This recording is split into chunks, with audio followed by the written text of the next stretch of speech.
ఒక్క ప్రాజెక్టు వల్ల 15,000 కోట్ల రూపాయలు పెట్టుబడులు వచ్చాయి. ఇంకో పక్క 20,000 మందికి ఉద్యోగాలు వచ్చాయి. ఇండైరెక్ట్ గా 30,000 కుటుంబాలు ఆధారపడ్డారు. భూముల విలువ పెరిగింది, కొనుగోలు శక్తి పెరిగింది, ప్రభుత్వానికి ఆదాయం పెరిగింది. ఇది అభివృద్ధి తమ్ముళ్ళు. ఆ అభివృద్ధిని నిలిపేసిన దుర్మార్గుడు ఈ జగన్మోహన్ రెడ్డి అని చెప్పి నేను మీకు తెలియజేస్తున్నా. మీరు ఒక అమరావతి చూడండి. ఏం తమ్ముళ్ళు నేను అడుగుతున్నా అందరినీ, ఏమమ్మా మిమ్మల్ని అందరినీ, మన రాజధాని ఏది? రాజధాని ఉందా మనకు? 10 ఏళ్ళు అయింది విభజన జరిగి, అవునా కాదా? హైదరాబాద్ తెలంగాణ రాజధాని అంటే హైదరాబాద్ అని చెప్తారా లేదని అడుగుతున్నా. చెన్నైకి ఉందా లేదని అంటున్నా. ఇంకో పక్క కర్ణాటకకు ఉంది. రాజధాని లేకుండా చేసిన దుర్మార్గుడు ఈ జగన్మోహన్ రెడ్డి. మామూలు దుర్మార్గం కాదు. నేను ఆ రోజు రైతుల్ని మెప్పించి 35,000 ఎకరాలు భూసేకరణ చేసి అమరావతిని ప్రపంచంలోని ఒక మంచి రాజధానిగా తయారు చేసి హైదరాబాద్ తయారు చేశా. దానికి ధీటుగా మీ అందరికీ ఒక రాజధాని కడదామని సంకల్పించానని చెప్పి నేను మీకు తెలియజేస్తున్నా. అది గాని వచ్చుంటే ఈ రోజుకి మీరు ఒక్క విషయం గుర్తుపెట్టుకోవాలి. హైదరాబాద్ నేను కట్టినప్పుడు హైదరాబాద్ హైటెక్ సిటీ దగ్గర ఎకరా 1,00,000 రూపాయలు. తర్వాత కట్టిన తర్వాత ఈరోజు చూస్తే ఎకరా 100 కోట్ల రూపాయలు. 100 కోట్లంటే 10,000 రెట్లు పెరిగిపోయింది. 100 ఇంటూ 1,00,000. అది సంపద సృష్టించే మార్గం. ఈ రోజు అమరావతి గాని పూర్తయింటే ఆ రోజు భూసేకరణ తీసుకున్న భూమి రైతులకు ఇచ్చిన తర్వాత 10,000 ఎకరాలు ఉంది. 10,000 ఎకరాలు 30 కోట్లకు అమ్ముకోనుంటే 30 ఇంటూ 10,000 3,00,000 కోట్ల రూపాయలు అప్పు చేసే పని కూడా అవసరం లేదు. ఎప్పుడైతే మీరు అక్కడ బిల్డింగ్లు కట్టేటప్పుడు మీకు ఆదాయం వస్తుంది, సిమెంట్ లో ఎక్సైజ్ డ్యూటీ వస్తుంది, ఇన్కమ్ ట్యాక్స్ కడతారు. ఎకానమీ అంటే అభివృద్ధి జరుగుతుంది. అభివృద్ధి వల్ల ఉపాధి వస్తుంది. జరిగిన అభివృద్ధి వల్ల ప్రభుత్వానికి ఆదాయం పెరుగుతుంది. మళ్ళా సంక్షేమ కార్యక్రమాలు చేయొచ్చు. ఇవన్నీ నాశనం చేసి ఇప్పుడు చేతులెత్తేసిన ముఖ్యమంత్రి ఎన్నికలు అయిపోయినాక రాజీనామా చేస్తారు కానీ ముందే రాజీనామా చేశాడు. అది ఎలక్షన్ మేనిఫెస్టో కాదు. నేను ఓడిపోయానని రాజీనామా చేసి పారిపోతున్న ముఖ్యమంత్రి జగన్మోహన్ రెడ్డి అని చెప్పి నేను మీకు తెలియజేస్తున్నా. కానీ బాధేస్తుంది ఇవన్నీ చూసిన తర్వాత.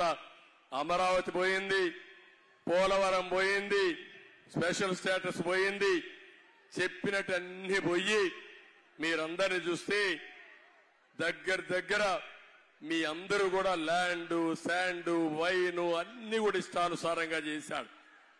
నేను అందుకే ఈరోజు ఈ కొవ్వూరు సభ ద్వారా ఒకటే మిమ్మల్ని అందరినీ కోరుతున్నా, మీరందరూ సంకల్పం చేయాలి.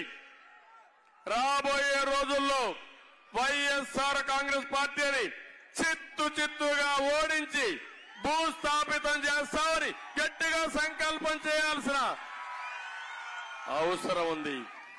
మా తమ్ముళ్ళు ఉన్నారు. ఏం తమ్ముళ్ళు, ఉద్యోగాలు వచ్చాయా మీకు?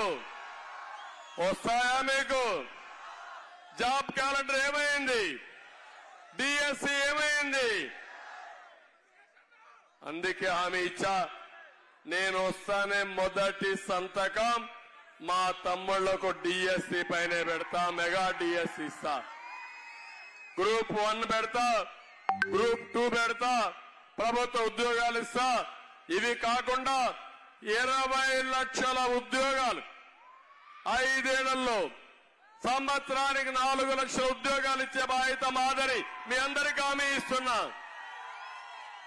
అవి వస్తే అవసరమైతే ఇప్పుడంతా మన జనాభా లెక్కలు తీస్తాం, కుల గణన తీస్తాం. అంటే కులాల వారిగా జనాభా తీస్తాం, మేలు ఫిమేల్ తీస్తాం. నేను రేపు రాబోయేదిలో స్కిల్ గణన కూడా చేయాలనుకోండి, స్కిల్ సెన్సస్. ఈ యువత ఉన్నారు, వీళ్ళు ఏం కావాలనుకుంటున్నారు, వాళ్ళకి ఎలాంటి స్కిల్ ఉంది, అవసరమైతే మీ ఆశయాలను నెరవేర్చడానికి ఎలాంటి స్కిల్ కావాలని ఇచ్చి మీ ఇంట్లో కూర్చొని నువ్వు పనిచేసే విధానానికి వర్క్ ఫ్రం హోం శ్రీకారం చుడతాను. ఇప్పుడు ఇక్కడ బుచ్చిరెడ్డిపాలెం ఉంది, నెల్లూరుకి 15 కిలోమీటర్లు. ఇక్కడే అవసరమైతే ఒక హైటెక్స్ టవర్ కట్టి ఇక్కడి నుంచి ప్రపంచంలో ఉండే కంపెనీలకి మీరు పనిచేసే విధానానికి మేము శ్రీకారం చుడతాం. అదే మరిగా అక్కడ స్కిల్ డెవలప్మెంట్ సెంటర్ పెడతా. మీరు ఏది కావాలని నేర్చుకుంటారు. నేర్చుకొని హైదరాబాద్ లో నేను హైటెక్ సిటీ పెట్టినప్పుడు ఐటీ అంటే ఎవరికి తెలియదు. నేను ఐటీ అంటే ప్రతి ఒక్కరు నన్ను ఎగతాళి చేశారు. తర్వాత నేను చెప్పిన తర్వాత అది అభివృద్ధి అయిన తర్వాత ఒక్కొక్కరు కోట్ల రూపాయలు సంపాదించగలుగుతున్నారంటే ఒక్క మాటలో చెప్పాలంటే నేను హైదరాబాద్ డెవలప్ చేస్తే ఎక్కువ లాభపడిన నెల్లూరు వాళ్ళే లాభపడ్డారు.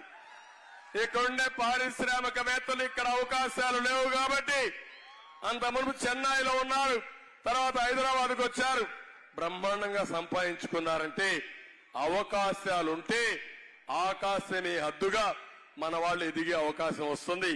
తప్పకుండా అది చేస్తానని చెప్పి మీ అందరికీ హామీ ఇస్తున్నా.